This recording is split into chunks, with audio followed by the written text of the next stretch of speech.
નમસ્કાર ખેડૂત મિત્રો, અવની સીડ્સ લિમિટેડ વતી હું મેહુલ મકવાણા આપ સૌનું હાર્દિક સ્વાગત કરું છું। આજે આપણે એક પ્રગતિશીલ ખેડૂતની મુલાકાતે આવ્યા છીએ, જેઓએ દિવેલાનું વાવેતર કરેલું છે। તો આપણે એ ખેડૂતને પૂછીએ કે એમને આ કઈ જાત વાવી છે, એ જાત એમને કેવી લાગી, એના વિશે આપણે એમને પૂછીશું। તો રામ રામ ખેડૂત મિત્રો, તમારું નામ? રાજેશભાઈ કુંવરજીભાઈ પટેલ, નવા સુદામડા મારું ગામ, તાલુકો? તાલુકો સાયલા, જિલ્લો સુરેન્દ્રનગર। તમારો મોબાઈલ નંબર? મારો મોબાઈલ નંબર છે 9879950400। હવે તમે જે આ દિવેલાની જે જાત વાવી છે એ કઈ જાત વાવેલી છે? મેં વાવી છે અવની 11+ વાવી છે। દર વર્ષે તો ઘણું બધું બીજું નોખું બિયારણ વાવતો હતો, પણ આ વર્ષે મેં અવની 11 વાવેલા છે અને મને બહુ સારું ફાવ્યું છે।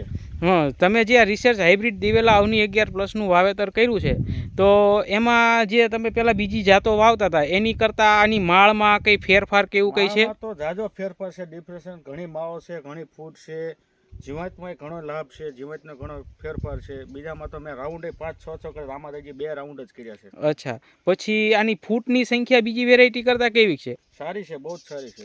હવે તમે જે પેલા બીજી જાતો વાવતા હતા એમાં ખરી જવાનો ને એવો પ્રોબ્લેમ આવતો હતો એરંડામાં, આમાં એવો કઈ પ્રોબ્લેમ આવે છે? કઈ એવો પ્રોબ્લેમ જ નથી, એમાં તો ઘણો બધો હતો। તો આ ફાટી જાય, આખી એરડી નીચે, આખી એરડી તૂટીને ખરી જાય, અડધી લૂમ પાકી હોય ને અડધી ખરી હુકી થઈ ગઈ, એવું બધું ઘણું એમાં થતું। આમાં એવું કંઈ છે જ નહીં। અને તમે આ વેરાયટીનું વાવેતર ક્યારે કરેલું આ જાતનું? આ વાવેતર કર્યું 8મા મહિનાની 17 થી 18 તારીખમાં કર્યું હતું।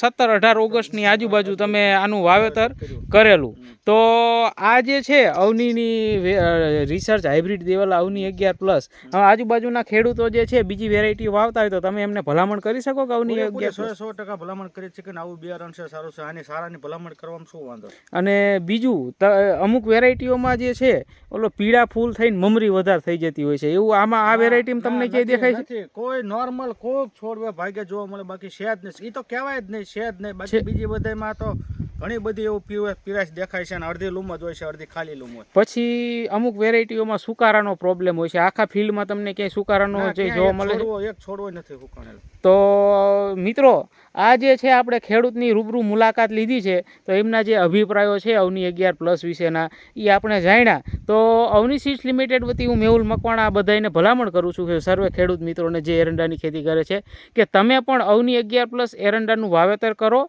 અને આ જે બીજા ખેડૂતો જે છે વધારે ઉત્પાદન લે છે એવું તમે પણ વધારે ઉત્પાદન મેળવો અને ઉત્પાદનમાં ડંકો વગાડો। આભાર।